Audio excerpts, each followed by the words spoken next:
Selamat pagi teman-teman, kembali lagi di podcast Nakona, Nada Komunikasi Nana. Bersama saya Nadia Rahman. Pada hari ini kita akan membahas mengenai wartawan undercover channel, yang dimana pada hari ini kita sudah mempunyai tamu spesial, yaitu Ahmad Yoga Dian Andika, salah satu mahasiswa Prodi Ilmu Komunikasi semester 6, yang dimana akan berbagi tips mengenai pandangan wartawan. Nah teman-teman, tanpa berlama-lama, mari kita langsung saja di podcast hari ini. Nah teman-teman, kali ini kita sudah bersama dengan tamu spesial kita, yaitu Ahmad Yoga Dian Andika, yang dimana Kak Yoga ini salah satu mahasiswa Prodi Ilmu Komunikasi semester 6 ya Kak ya. Yang dimana Kak Yoga ini juga seorang wartawan ya kan. Nah Kak, coba dong ceritakan sedikit latar belakang kakak atau kegiatan kakak tuh ngapain aja di sehari-hari. Yang di sehari-hari itu biasanya saya dalam bentuk wartawan ini tergantung dari pihak Kominfo-nya, dan itu saya juga sudah mengadakan MOU sama Kominfo. Yang saya MOU cuma di Kominfo aja sementara ini, dan sementara ini cuma masih beberapa kegiatan yang saya ikut masih. Nah kakak ini di wartawan itu sebagai apa? Saya bagian kabiro khususnya bagi angka ini tadi. Oke. Nah Kak, kan kakak ini kan udah wartawan, seorang mahasiswa juga. Nah, gimana sih cara untuk berbagi waktunya antara menjadi seorang wartawan ataupun seorang mahasiswa nih? Kan pasti kan ada yang kayak apa sih, berita tuh kan nggak tentu nih ya Kak ya. Nanti tiba-tiba ada berita pas kakak ada jadwal kerjanya tuh bagaimana untuk apa sih mengcovernya itu? Untuk sebenarnya ini saya tidak tentok sih apa peliputan saya dengan pekerjaan saya.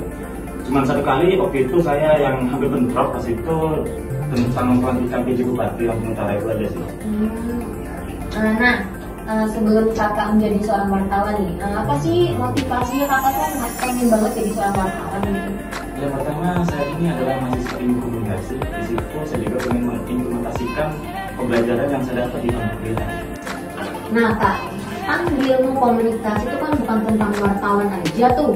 Nah kenapa nggak yang lain aja gitu untuk mengimplementasikan pembelajarannya? Ya, untuk sekarang ini yang ada wadahnya, yang ada tempatnya bagi saya, yang salah satunya juga itu sebagai wartawan ya di situ. Oke, jadi menjerumusnya ke wartawan aja sih untuk mendalami ke apa sih dari pembelajaran dari ilmu komunikasi. Salah satunya. Oke. Nah dari ilmu komunikasi ini apa sih kakak memang pengen banget ke jurnalis gitu, nggak ke yang apa kayak PR atau perfilman gitu? Sebenarnya saya minat itu di semua bidang, tapi yang berhubung di yang sekarang ini yang saya dapatkan itu wadahnya di bagian jurnalistiknya. Nah Kak, apa sih tantangan terbesar kakak dalam kegiatan wartawan ini? Tantangannya itu lebih ke pengambilan waktu peliputan itu tadi, kita harus sesuai, kita nyari narasumbernya, langsung situ kita dubbing suaranya itu tadi, kayak gitu. Ada nggak sih Kak, atau pernah gitu kayak gagal banget nih gitu dapat beritanya gitu? Pernah pas itu, waktu yang pelepasan Bupati Lampung Utara itu gagal. Gagalnya itu pas itu saya ngambilnya terlalu jauh, dan situ juga kualitas gambarnya itu jelek sih. Nah, kalau misalnya gagal kayak gitu, ada sanksinya atau bagaimana dari atasnya gitu? Nah, kalau sanksi sih tidak ada, karena nanti kita akan ada proses editing juga sebelum kita upload di media kayak gitu. Jadi, bagaimana nih reaksi keluarga kakak setelah Kak Yoga ini ikut kegiatan wartawan? Apa mendukung, apa mungkin keluarganya takut ada kejadian apa-apa sama Kak Yoga? Apa kan kalau wartawan ini kan dia kayak ada yang keluar kota harus jalan gitu kan, itu bagaimana nih pendapat keluarga? Sebenarnya sih keluarga itu karena dia ini belum tahu arah dari jurusan saya, dan disitu saya memberikan penjelasan tentang ilmu komunikasi ini tadi itu arahnya kemana aja. Dan setelah saya menjelaskan kepada orang tua, dari situlah dia lumayan paham tentang apa itu ilmu komunikasi, dan salah satu arahnya itu sebagai wartawan di situ. Nah Kak, apa sih dampak pekerjaan seorang wartawan dalam kehidupan pribadi kakak? Dampaknya itu lebih kayak yang ini sih. Kadang saya ini sering pernah dicap juga sebagai wartawan dompet gitu tadi. Itu tuh wartawan yang ingin cari duit aja. Kita tidak mempelajari tentang bagaimana dari sistem jurnalistik tadi. gitu. Nah, ada nggak sih Kak tips, kan biasanya kan kalau misalnya kayak wartawan baru itu kan nggak ada apa sih ID card-nya atau semacam itu kan. Nah, Kakak nih waktu menjadi wartawan di salah satu apa sih platform tuh bagaimana? Kak, ada tipsnya nggak? Siapa tahu kan nanti teman-teman nih ada yang pengen juga menjadi wartawan biar kayak benar-benar wartawan asli nih, bukan wartawan dari Facebook. Pertama kali pas itu sebelum saya gabung di wartawan itu tadi, saya pas itu mengikuti komunitas AJI, itu adalah kumpulan jurnalistik. Di situ saya berbincang dan di situ saya dikasih wadah salah satu media yang dimana itu yang dibagian di Lampung Utara itu masih kosong, dan di situ saya masuk tadi karena juga sesuai juga dengan jurusan yang saya ambil di Kuliah tadi. Oke, baik. Nah Kak, menurut Kakak nih, apa peran dan pentingnya wartawan untuk menjaga kebebasan pers dan demokrasi? Perannya itu ini sebagai wadah untuk menyampaikan sebuah informasi. Kalau yang wartawan benar itu dia nggak pandang bulu, dia nggak memandang ini dari siapa, dari mana. Yang penting dia menginformasikan sesuai dengan faktanya kayak gitu. Oke, Kakak ada nggak sih tips nih buat teman-teman agar misalnya untuk semangat jadi jurnalis itu, ada nggak? Mungkin tips dan saran saya bagi khususnya si anak-anak ilmu komunikasi yang ada di UNPO ini, pelajari dengan giat tentang bagaimana penulisan dan berita dalam pembuatan video, dalam pengeditan itu tadi sangat diperlukan di situ. Oke, jadi harus ada skillnya gitu Iya, ya. Oke, jadi buat teman-teman nih yang pengen masuk jurnalis, terutama dari wartawan ini harus ada skillnya dulu nih, baru bisa bergabung dengan wartawan. Nah teman-teman, pengen tahu bagaimana skillnya untuk masuk wartawan? Tunggu sesaat lagi ya. Hey guys, ayo berpikir jernih.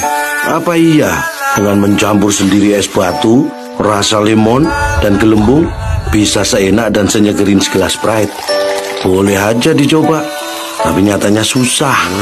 Menurut kamu info ini gak penting? Nyatanya kamu jadi nontonin iklan ini selama lebih dari 20 detik.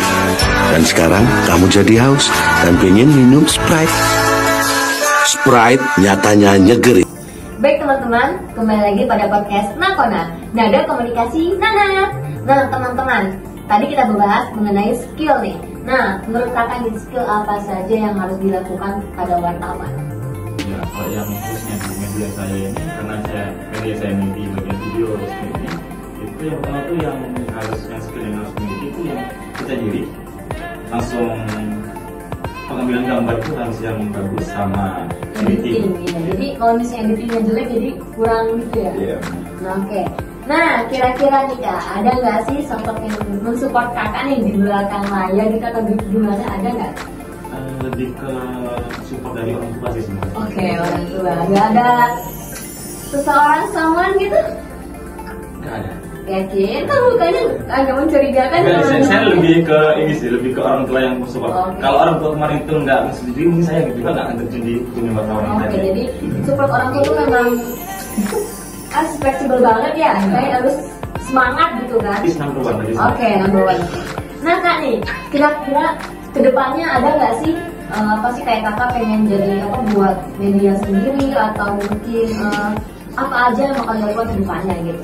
Keinginan kedepannya sih pengen sih ketika saya memiliki suatu perusahaan media itu sendiri yang dimana nanti akan tersebar di Lampung ini. Oke, nah nih ada nggak sih Kak tips untuk mengasah potensi dan skill nih bagi anak muda? Coba dong Kak, kasih tahu. Business skill. Yang pertama tuh kalau saya ini sering berlatih sih, karena yang dari ketiga itu tadi itu emang basic banget.